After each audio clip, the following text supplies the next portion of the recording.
All right, guys, your boy Top Drop, Top with a T, aka Mr. Slay Them Things. This is Chop It Up with Top Drop. We used to do this all the time, guys, on my Facebook group. We're transitioning everything over. I'm transitioning myself everything to YouTube. So I'm concerning myself more with YouTube to try to get you young anglers, you up and coming anglers into fishing. So we're gonna start from scratch. We're gonna start from numero uno, greatest lure ever made in the history of lures. You in Top Drop's man cave back here. The greatest lure ever made is always a freaking senko. Good old fashioned 5-inch senko. Gary Yamamoto is my brand and I like to use golden, son. You got different ways of rigging it. First off, the equipment you want to use, some form of spinning rod, that's preferred. You can use a bait caster. You gotta watch your backlash and watch what type of bait caster you use so you don't backlash. But the most important thing, a good old-fashioned spinning rod, I can see it, but similar thing. My Mega Bass Destroyer, this is the rod I like to use. Something lightweight, man. Get good on the wrist, lightweight. Shimano Vanford, this is a 2500 HD.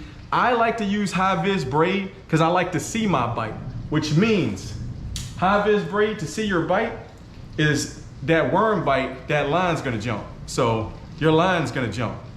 That way, if you have something high braid, you'll be able to physically see it with your own eyes on the bite. I tie that to a Albright knot. So I use a leader, 20-pound high-vis line. I got 10 on this. So I'm rocking 10-pound high-vis to like a, wanna say like 8-pound Dower fluoro leader. So I'm very finessey with this. You're gonna have drag set up on here.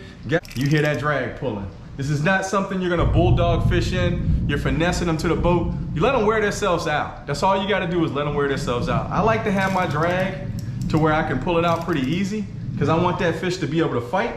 And you just control the fish. You work the fish, don't let the fish work you. That's the most important thing right there. As far as setups go, you have different techniques and setups on this. It's really 3: weightless, Texas, and with weight. Those are my 3 setups right there. As far as hooks go, EWG you can use. I used to like to use a J hook, a typical worm J hook is good. This is more of a wider gap. I think this is a Trocar size 3, but like any standard like size 3 hook is pretty good in my opinion. I use snaps, guys, and I use snaps because I like to change out lures on. If you wanted to change out from Texas rig to like a weighted lure, like if you wanted to go weightless and so on, which we'll get into. So that way you can disconnect this snap like so, pull this off and do the old ball and chain technique. So you can do it that way if you wanted to. I use snaps. I have no issues with snaps at all. I use Decoy X snaps. I use the V snaps. These are V snaps by Decoy, I believe. So those are good snaps I use on my traditional setup right there. But on to this, guys. It has a good salt content on here. I don't know if you can see, but the Yamamotos have a good salt content. And as far as rigging, this first technique is Texas rigging. Texas rigging is just this. I'm gonna show you. So you have your hook, you have your worm. You're gonna feed that worm through there. I like to go like a 1/4 inch, poke out, weave that bad boy on up, spin it, and then you're gonna hook it right in. You're gonna leave yourself so you can expose it. This is for the weeds. You wanna try to get this as straight as you can, and it's straight weedless. It'll go right in between the weeds, come on out the weeds. The way I like to fish this, I like to fish it everywhere. So I fish it around docks, cover, I fish it up in the grass, anywhere you can fish, any type of cover you want. You're not gonna get stuck. You don't have to worry about any of that. It's protected. Check that out. That's the first technique. Year-round lure is year-round. A worm technique you can use, you know, spring, summer, fall, winter, all year long, all year long. Other techniques, as far as like rigging goes, we're gonna start from here. Of course, that was your Texas rig. Check that out. This is one of my favorite colors, that black and blue with that chartreuse tip. I love that for stained water. So we'll get into that more. This is the old ball and chain technique, guys. I got this from Mike Iaconelli. I'm a power fisherman. So if you're impatient and don't want to sit there and wait for that worm to go down, because it takes a little bit for it to go down on the, excuse the storm in the background. It takes a little bit for it to go down weightless. But when you add this weight to it, this is the old ball and chain technique right there. It's gonna fall this way and it's just gonna come on down. And that worm's just gonna shimmy. And this is a Yamamoto, this is a weighted wacky worm hook. Specifically, I think it's Yamamoto makes this. It has the titanium weed guard. You see these little O-rings, that's to kind of keep your worm on there so the worm doesn't come off. I use a different O-ring. We'll get into that here in a few, but this is a beginner setup. If you just want to get those style O-rings, you can get them over at Bass Pro, along with these style hooks and weighted wacky hooks. Great technique, especially for pressured fish, especially for if you're having a tough time fishing, or if you're just getting into fishing. This is a great technique for someone who's just getting into fishing, bass fishing, and just want to catch a damn bass like ASAP. This is a great technique to use. I highly suggest it. I guarantee you will catch fish, 100%. It might be a dink, but you'll catch a fish and you'll move up to a giant. Big fish been caught on worms. Don't let it fool you. The other technique, I like to use this to stay on this, of course, during like, if it's windy, I'm always weighting it. If it's more of a windy day, I'm gonna weight it so it gets down there. It's difficult to do it weightless during like windy days, but with the weight on it, I'm gonna do it that way. So, or if the fish not keying in on it falling slow, then I'm gonna let it fall fast. Typically that slow technique is when it's like bluebird skies, calm water, no wind, nothing. Then that comes into play. And that's this here. So still, titanium weed guard. He's a little, I think 1. I wanna say they're size 1, but you notice the different O-ring right there, guys. That's a different O-ring, that's a VMC O-ring. I like these O-rings because you're not poking through the worm. I don't know if you noticed this, but you're poking through the actual plastic here. You can see that back there. See that little plastic tip?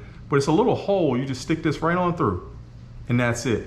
And you'll always come back with this, even if they chew that worm off, which is hard to do because it's on there.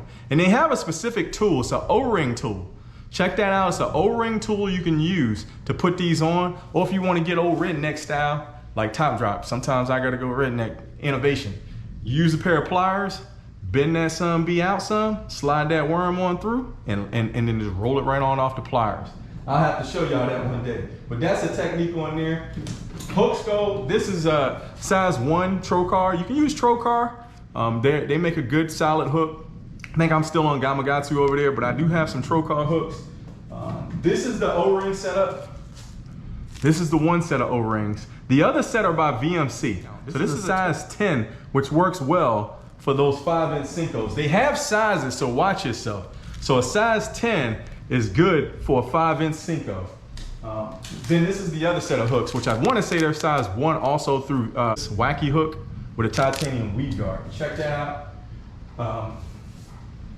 Then an assortment of colors, guys. I finesse fish it. Certain conditions, clear water. You know, you're gonna stay with more of your green pumpkin-y type flavors. You know, your green pumpkin is a good flavor to stick with during the clear water. I love the green pumpkin chartreuse tail. I have a lot of bluegill in my water, so it gives it more of a bluegilly type flavor. You get into more of the darker waters, you got different flavors like your chartreuse, white chartreuse. So it's two-sided to it. Your pure white, old milky, chartreusey. And then you got another one of my favorites, like I said, for darker water, is the black and blue with the chartreuse. I love the chartreuse tip. It just gets it gets the fish's attention. When that lure's just dangling, falling, they just can't resist it, man. Other flavor, especially for dark water, is great, is June bug. So June bug is good. That's good for just about all water. Clear, murky, but especially murky water, this is a solid lure. Guys, what I'm gonna do, and then also clear water during the shad spawn, it's good to have a shaddy flavor right here. This is a smoke shad. So during that shad spawn, as far as lines go, any type of braid, I do braid to leader with an Albright knot. I have to show y'all how to tie that. This is Contra by Strike King. You can get this at Walmart, guys. You don't have to go all out and get no crazy braid. Just get some solid braid. Contra makes a good one. It actually has a suction cup on the back so you can line your reel up with it. But this is 10 pound, and I think I have it to like an 8-pound leader. Typically my leader length, I'm like I'll have it about the length of the rod or whatever water condition I'm in, basically. So like if I'm in 10 feet of water, I like a good 10-foot leader. If I'm in deeper water, if they're pressured and I want to be camouflaged because I am running high vis line, I'll let that bad boy go inside. I'll have enough yellow line out to be able to see that worm bite, and pow, I'll snatch him up like Top Drop do. Guys, during this, in this channel, I'm gonna start giving away things like the 100 subscribers. So every 100 subscribers, I'm gonna do a giveaway. Some worm, it'll just be a random pack. We're just gonna say a random prize pack on what we learned over the time from then until the 100 subscribers. That's how I'm gonna rock with it. And I'm just gonna give away a pack of what was going on at that time period from the beginning on through. But this is a beginner show and an advanced angler show. So you're gonna learn some tips from beginning things if you're just getting into fishing, and you're gonna learn some tips on advanced things if you're down, you know, if you want them pros that's out there slaying them things. But guys, definitely like and subscribe to the channel. It's Top Drop Fishing on YouTube. It's gonna be some good stuff, some good content on here. Views from the six like I'm Drizzy. I'm gonna have them GoPros running from the back to the front, from the front to the back, way back, like a Cadillac with 4 flats. You know how Top Drop get down. But guys, I appreciate the love and support. Thanks for each and every one of you watching. But yeah, as always, Top Drop don't stop. You know how we roll.